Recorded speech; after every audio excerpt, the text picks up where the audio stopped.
It's our Forex blog for May 22nd, 2015, and I just want to showcase the progression of our Forex signals and Forex automated systems.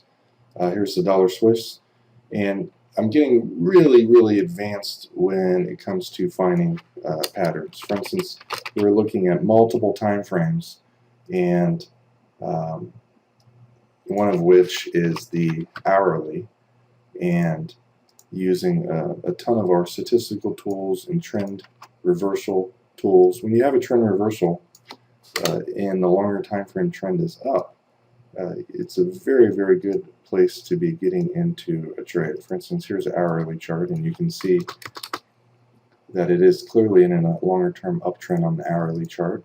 One easy way of identifying that is moving averages and also being above the previous week's pivots.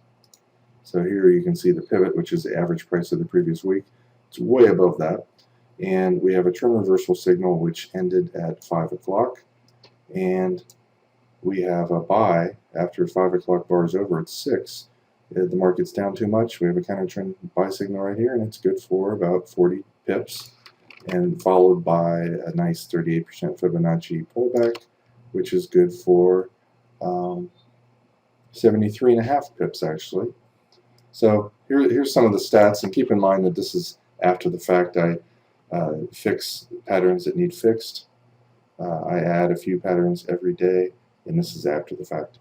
This is a lower end of the pips. In the past few weeks, most days have ended 250 to 500 plus pips for the day, so this is nothing compared to what we have had in the past, but I'm working on much more sophisticated statistical based indicators, so I'm not creating too many new indicators right now.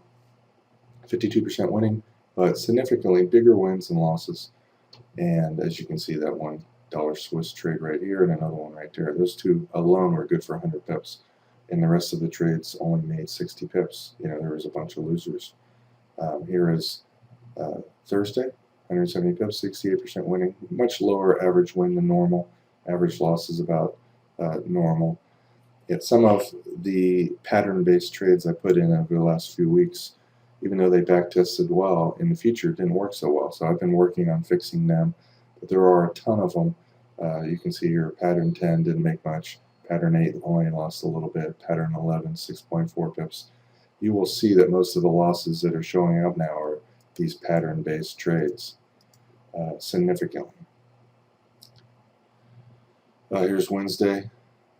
Again, not the best day compared to the last few months. 175 pips, 53% winning, 3 times bigger win than loss. So, but notice a ton of pattern-based trades are in the losing category. I'm just starting to document enough of them so I can fix them. So in the meantime, the next few weeks will probably be a lot more losers than there have been in the past, and I'm working on fixing them. But I need a lot of trades, good and bad, in order to find what the good winners have in common and the losers. This was the best day of the week. 481 pips, 64% winning. Just huge average win and average loss less than 10 pips. A lot of it had to do with this one trade right here, 125 pips in the euro yen on the 19th. Here is that euro yen, and we can look at it over the last week. Here's Friday. You can see starting off, it had a very small loss here, very small loss. Pretty nice win right here. Previous day, small loss, counter trend trade. Earlier, small win, huge win. And that big win was on, here we have a loss, probably one of those pattern trades. Again, I'm working on fixing those. This is another pattern trade here that I'm also working on fixing. And on the 19th, let's find, there's a loss right here, another pattern trade probably. Here's the 125 pip trade. You can clearly see it's in a downtrend, and a lot of times some of our biggest trades are Fibonacci based trades. This appears to be a 62% Fibonacci retracement after making new lows for the day, and just absolutely took off with a huge win. I'm going to do a short blog because every single day I work on improving our signals. Here's the euro dollar on Friday. Unfortunately, I didn't catch this trade because this bar is too big. I don't get into trades where these are range charts, so each bar is supposed to be 5 pips. This is a significantly bigger than 5 pip bar. It's almost 20 pips, so I don't get into trades on those. They tend to be losers. You can see the previous day, small win, 4 or 5 pip loss there. Nice win right here for 30 pips. And there's still a lot of trades that are being missed, which I'm hoping to fix. If I was manually trading, I certainly would be looking to get into this 50% pullback here. So there's a lot more work to be done, and I am working on when I test ideas, I back test them, and I have a bunch of information to look at. You know, this is one idea I was testing. This trade here was good for 20 pips, then I lost 11.9, lost 4.9, lost 15, 111. So overall, this one didn't really work. But what I look at is, what do most of the winners have in common? Which are these rules and statistics that are made up of, you know, in other words, this particular trade right here that was good for 11 pips, the swing high with 84% of currencies, or the dollar CAD pairs, 84% of the dollar pairs were above their VWAP, 84% of the CAD pairs were below their VWAP, and this is using volume profile, market profile technology. What percentage of currencies are above the 30, 60, and 4-hour point of controls, upper and lower value areas, and then, you know, some more simple stuff. Was it above its 15-minute moving average or above the 60? The last swing, how many pips above the 15 and 60? Was it above or below the previous week's high and low, or upper or lower value area in the market profile?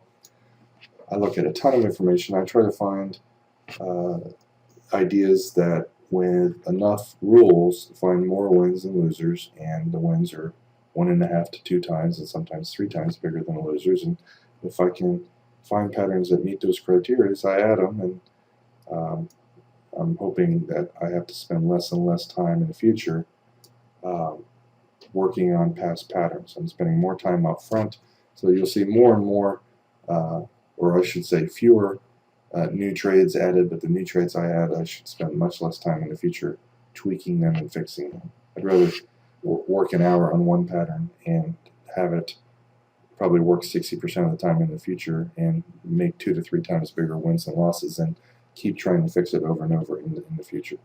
I'm sick of doing that, and that's why I'm spending more time backtesting and adding a lot of new statistical tools to increase the odds with as fewer of rules as possible. So there's no release today because we're testing a bunch of new features we added, and some of them may have bugs, and I want to make sure that the bugs are out of them before we release. So next weekend we'll probably release an update with some enhancements, bug fixes, and so on.